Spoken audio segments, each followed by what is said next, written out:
Hello and welcome to the United Stand, live as promised, as always. It's funny how Manchester United are suddenly shit again, isn't it? Because City are 3-0 up at half-time against West Ham away in the FA Cup, and because we beat them with 10 men, 2-0, and suddenly City are better than us. Bring it on, every game's different, and what does it matter?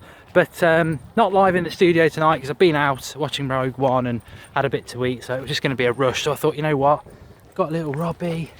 Where are you?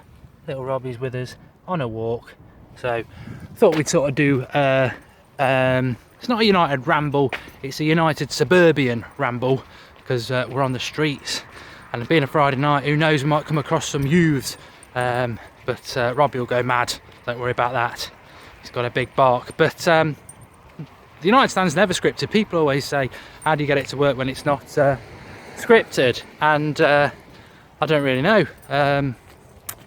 Come on. It's a bit like a squirrel, isn't it? Squirrel I don't know what I'm trying to say now. A bit like a squirrel never remembers where his nuts are. No, always knows where his nuts are. So yeah, that's fine. But oh, what was going on? Yeah, and Herrera's Q&A was absolutely fantastic, wasn't it? Really, really funny. I don't know whether you saw some of the stuff that he said, but he was on about how what's his favourite somebody asked him what his favourite form of transportation is, and he said Mark Noble, because obviously Mark Noble took him off at West Ham, not the most recent one, but recently. And also he was asked what his first reaction was when Manchester United asked him to sign for them, and he said respond and say yes very quickly before they change their mind. So there's loads on there. It's on his Twitter feed, and it's well worth going and having a look at it, because I thought it was really, really funny.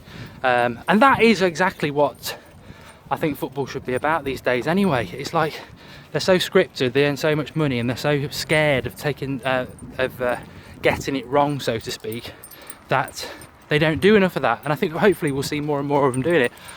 I would argue that some of them don't actually have the brains to do it. I'm not naming any names, and I'm certainly not naming Manchester United players, although maybe there are one or two. But it does involve a bit of intellect to actually interact with fans, and I liked that transportation with the Mark Noble thing, because he actually got a picture of it as well. So he's obviously quite a witty, intelligent bloke, Andrew Herrera. And Juan Mata comes across in his blog as somebody who's very intellectual as well, which is quite a rarity with the British footballer. But yeah, so really good, and hopefully we'll see that thing more and more. But I think that, I don't know what you think. I think the clubs they don't really like it that much, do they? They don't really encourage it, because, like I say, they might put their foot in it and all that sort of stuff. But yeah, it is good, and I really did enjoy that. The Jose press conference was quite interesting. I don't know whether anybody saw that. Basically saying that Rooney will start tomorrow and Romero. We'll be live at 11:30 tomorrow with our watch along with the team news, because it's a 12:30 UK time kickoff. But I don't think it's going to be my bet, because obviously I'm trying to get this tenner up to 100 then a grand. But I do think Rooney will level the record, which is essentially breaking the record. Well, it's not breaking the record, it's levelling up with the record. But against Reading, I would quite fancy him to do that tomorrow. Romero in goal. He mentioned Schweinsteiger. You know, I think the great thing about Schweinsteiger is that he's not even in the team photo for this season, and he's worked his way back in. I don't know whether he'll start tomorrow. I think Fellaini will start tomorrow. You know what? I wouldn't say and by the way, I've not had any drinks tonight because I've been to the cinema. I've not had any drinks, it's just a bit cold. But I wouldn't say Fellaini's all is forgiven, far from it. I don't want him in a Manchester United shirt, he's not good enough. But I think my irritation with him and frustration with him has subsided a lot. He's clearly going to be here till the summer. Hopefully we'll get rid of him then. I would not agree with us giving him a new contract, but while he's here, Mourinho's picking him. I don't necessarily understand it, but I'm certainly not going to get wound up by it anymore.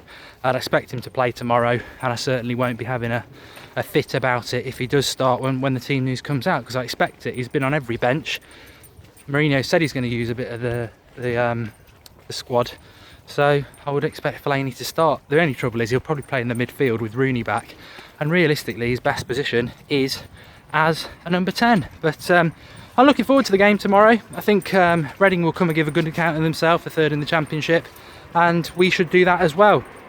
One thing I wanted to throw to you lot, I'm going to chuck a few names out for you now, but one thing I did want to throw out is, because we're going to do a video on this, is who do you think should be Manchester United's captain? I'm going to do it in a studio, a proper show on it, and I'm going to have a bit of research about it, but I think it's a fantastic question, thought up by me. I'm sure a few of you have thought about it as well, but I was thinking about it in work today. Who do you think should be Manchester United's next captain? Rooney's obviously sort of still a part of United, and he's sort of falling into that club captain role where he might not start all the games. Carrick's had it, but he's coming towards his end of his career. Smalling's had it. Who do you think? You alright, Robbie? You alright, Robbie? In the dark there. Who do you think should be Manchester United captain of the future? Now, we've mentioned Ander Herrera.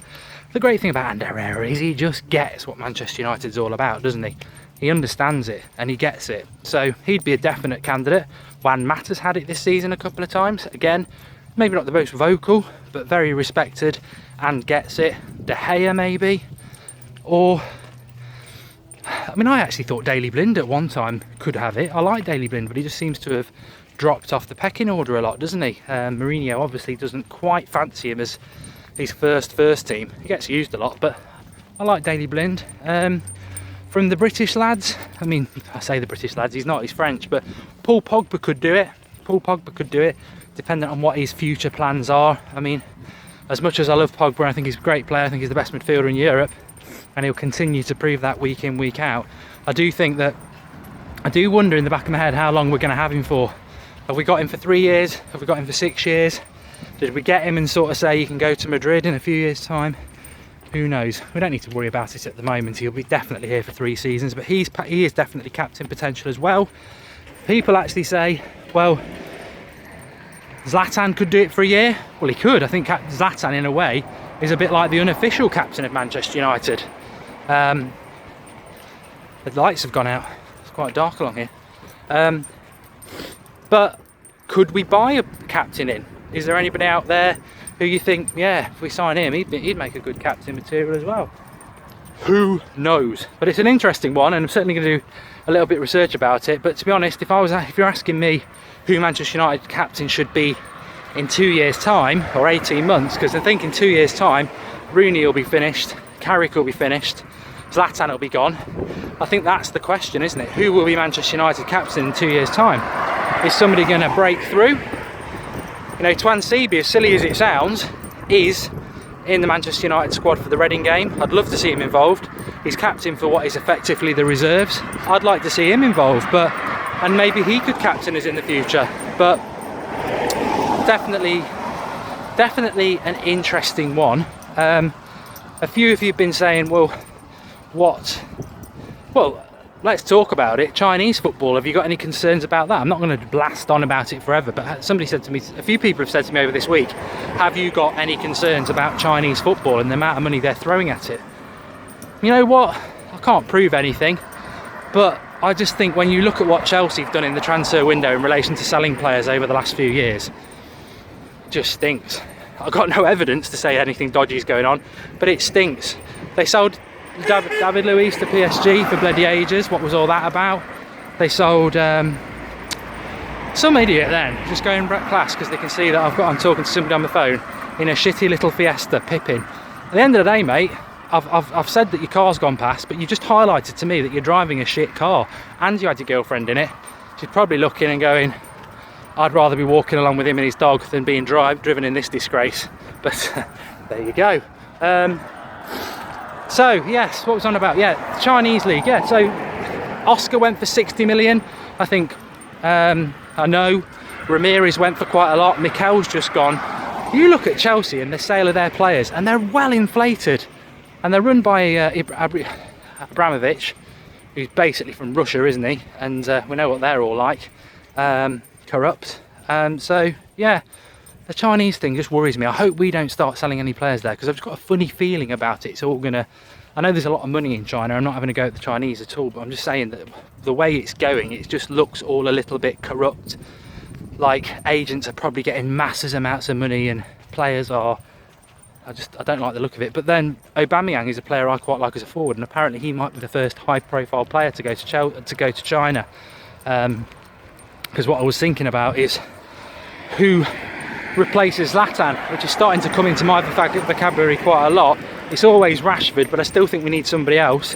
And I think Martial's still going to be well suited on the left-hand side. Apparently it's come out again today that Martial's unsettled at United. I think this is just rubbish paper talk, which reminds me that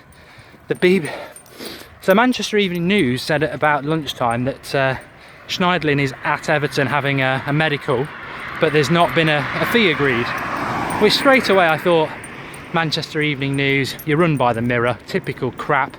Why put out absolute nonsense like that? As if he's having a medical when the transfer fee's not been agreed. That's the most basics. I mean, I can't remember the name of the journalist, but whoever put that out should be sacked on the spot, because it's just absolute nonsense, and it is ridiculing fans that you can tweet that out and expect fans to believe that.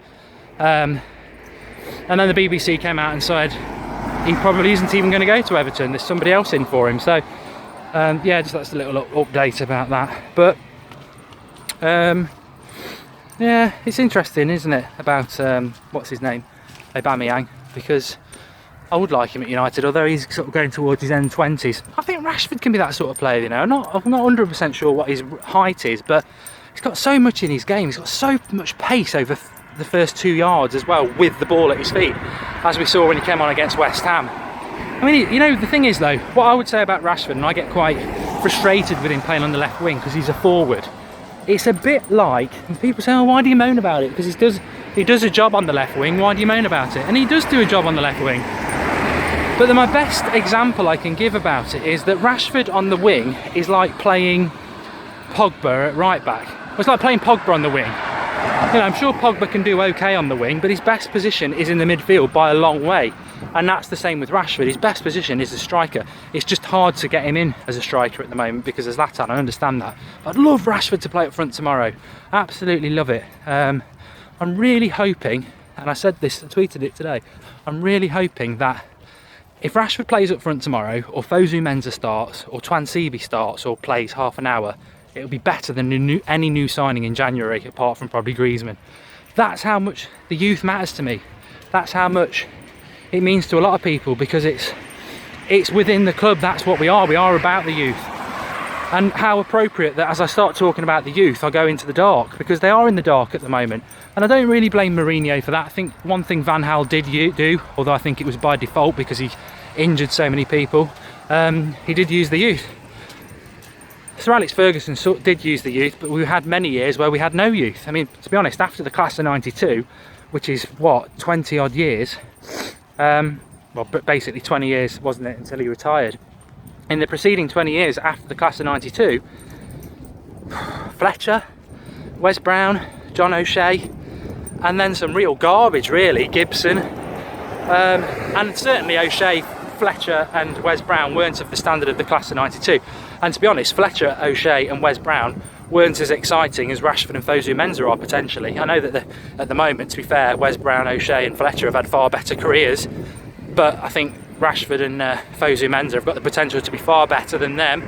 I think they've got the potential to be right up there with the likes of you know, sort of a Gary Neville, a Beckham, and who knows, hopefully even the next rung of the ladder, which is your Giggs and your Scholes. So just need to use them more, and I think that he will use Rashford more, because I think Rashford last week really impressed Mourinho. He sent him on to do a job at 0-0 and he effectively won us the game. Robbie Smith sniffing a hedge, a bit like his owner. Should have said Bush. Yes, but I got a little bit flustered and cold before when I said, people say, do you script the United stand? I don't script the United stand, I just go out and do it. It's all in my head. And I can't remember the next line, it's all in my head. A squirrel doesn't have a list, but he knows where his nuts are. See, if I'd got that in the right time, it would have worked, but it didn't. I'm getting cold. Should have put my gloves on. Too late now, like many things, but a bit melancholy there. I can do them all. I can do them all. If you aren't watching live, tomorrow night at 8 o'clock, I have a Mark Goldbridge YouTube channel now. I'm going to plug it. I went to watch Rogue One today. I mentioned it over Christmas that the FIFA 17 career mode needs to start again, and the next episode's on Wednesday night. That's on that channel. But tomorrow night at 8 o'clock, because Manchester United will have played at lunchtime and the match reaction and the watch along will be out of the way, tomorrow night at 8 o'clock on the Mark Goldbridge channel, which I'll put the link in the video. If you watch it live, you'll have to visit later, but I'll put it in the video description. I'm starting something totally new. It's not football related. It's about movies. I love movies. Second to football for certain, but I love movies. So starting tomorrow night at 8 o'clock, the first movie review debate with live comments and everything, a bit like a normal United stand show with the live comments and you involved, is going to be a Rogue One Star Wars review. I've watched it again tonight for the second time. I've taken notes. I haven't, it's all in the head like my nuts, and like the squirrel and his nuts, and we'll be doing that for about half an hour to an hour tomorrow, so I'm looking forward to that. Join in with that, talking about it. Obviously there will be spoilers, so if you haven't seen it, don't tune in, but we'll be going through that. So I've got quite interesting stuff to talk about that. Robbie's getting on my bloody tits tonight. He's pulling me off. Pulling me, sorry. That's disgusting. But back to United. We've been doing the transfer shows all week. They've been going up at 6:30, which I've really enjoyed, getting up that little bit early, reading all about United to do a video. And I think my thumb is getting cold. That's better. But there won't be one tomorrow morning because I'm going to have a little bit of a lie-in, and we're live at 11:30 anyway, and we're live an hour before the game. So we'll do the team news for the first 15 minutes, and then we'll do all the transfer updates for about half an hour as well before the kick-off and talk all about that. So that's covered that. I hope you're enjoying this. Do drop a like on the video. So yeah, match reaction and watch along tomorrow. The movie thing, if you're interested in that, on Saturday night, tomorrow night. On Sunday morning is a United ramble. That'll be back, and that'll be a proper country ramble. And then, come on.